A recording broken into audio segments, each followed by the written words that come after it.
बिहार के स्टेट के इलेक्शन की गर्मा गर्मी और आंध्र प्रदेश के थ्रू आए हुए अचानक से तूफान के बीच में मैं निखिल तिवारी आपका स्वागत करता हूं पास्ट एंड पॉलिटिक्स चैनल पे। दोस्तों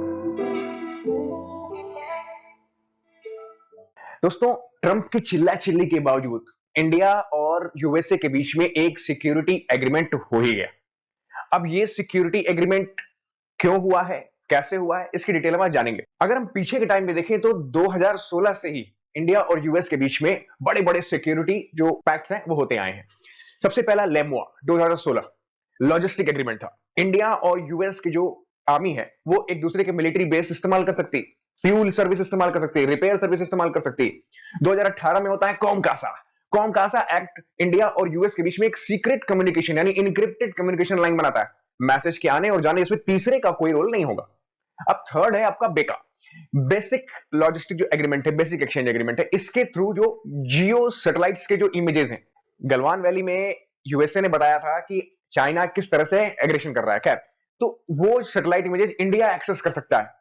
यूएसए के पास बहुत हैवी फ्लीट है सैटेलाइट्स की, आप भी जानते हैं जीपीएस उसी की बदौलत है। इंडिया के पास भी है लेकिन यूएसए की कहीं ज्यादा है, तो उसकी सैटेलाइट इमेजेस का एक्सेस इंडिया को मिलता है बेका के थ्रू। और उसके बाद 2024 में जो बाइडेन के अंडर सोसा आया, सोसा एक्ट एक सप्लाई चेन एक्ट एग्रीमेंट है। इसमें अगर वॉर हो, इमरजेंसी हो, इसमें इंडिया को प्रायोरिटी देगा यूएसए कि आपको अगर किसी सामान या एम्यूनिशन या स्पेयर पार्ट की जरूरत है तो यूएसए पहले प्रोवाइड कराएगा। इन चारों के होने के बाद आज 31 अक्टूबर को एक एग्रीमेंट साइन हुआ है जो है एक तरीके से सिक्योरिटी फ्रेमवर्क, 10 साल का सिक्योरिटी फ्रेमवर्क है। यूएस के जो रक्षा मंत्री हैं या कह सकते हैं डिफेंस सेक्रेटरी, उनका जो डिपार्टमेंट ऑफ वॉर है, डिपार्टमेंट ऑफ डिफेंस नहीं है, डिपार्टमेंट ऑफ वॉर है, उनके जो हेड है डिफेंस सेक्रेटरी पीटर हेगसेथ, वो आए हुए दिल्ली और यहां पर उन्होंने राजनाथ सिंह के साथ ये पैक्ट साइन किया है। ये एक्चुअल में एक एग्रीमेंट है, एक फ्रेमवर्क है, 10 साल इंडिया कैसे कैसे दोनों के बीच में सिक्योरिटी कॉपरेशन होगा। बहुत सारे पॉइंट्स हैं, जो मेन 2 पॉइंट्स हैं मैं वो आपको डिस्कस करना चाहता हूं। पहला है ज्वाइंट वेपन एग्रीमेंट। जो ज्वाइंट वेपन है, जैसे अगर मैं बात करूं रशिया के साथ सुखोई T-90 टैंक्स है, AK-203 जो राइफल है जो अमेठी में बन रही है, वो एक तरीके का ज्वाइंट ऑपरेशन है, प्रोडक्शन है। इजराइल के साथ बराक जो मिसाइल है उसका एक ज्वाइंट ऑपरेशन है। ब्रह्मोस भी है लेकिन उसको इस कैटेगरी मत रखिएगा, ब्रह्मोस एकदम अलग है, सुपर डुपर, वो एकदम अलग है। वो तो इंडिया ने जैसे गोल्डन अपॉर्चुनिटी मार ली, उस टाइप का। मैं उसके ऊपर डिस्कस करूंगा, कंपेयर करूंगा।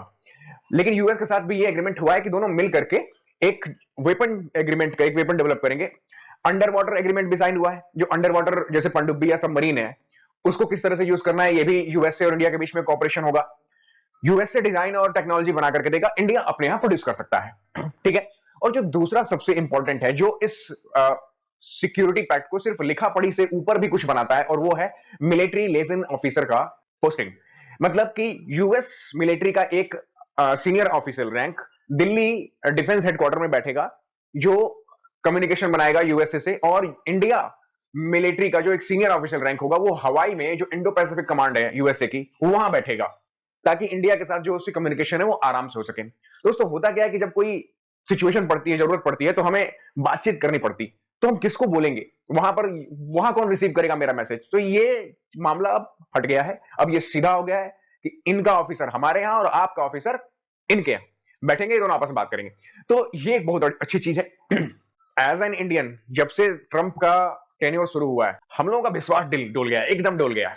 अब विश्वास डोलने का मतलब कोई भी इंसान जितना जल्दी भरोसा कर सकता है, और इंडियन भरोसा तो नहीं कर पाएंगे, क्योंकि जिस तरह से यूएस ने पाकिस्तान के साथ अपने रिलेशन रिवाइव करना शुरू किए हैं वो खतरनाक है, निश्चित रूप से खतरनाक है। लेकिन चाइना का थ्रेट भी बना हुआ है, कितना भी हम चाइना से बात कर लें, हंस लें, बोल लें, लेकिन इससे कोई इनकार नहीं कर सकता कि गलवान में चाइना ने एग्रेशन किया था।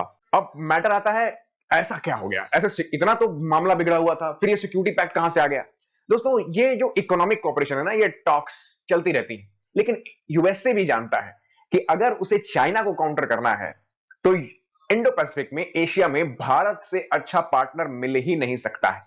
आसियान कंट्रीज मिलिटरीली आपको हेल्प करने को तैयार नहीं होंगी, जापान अपना खुद की मिलिट्री प्ले डेवलप कर रहा है, ऑस्ट्रेलिया का भी सेम हाल है। तो ऐसे में इंडिया के साथ आपको सिक्योरिटी बनाना ही होगा।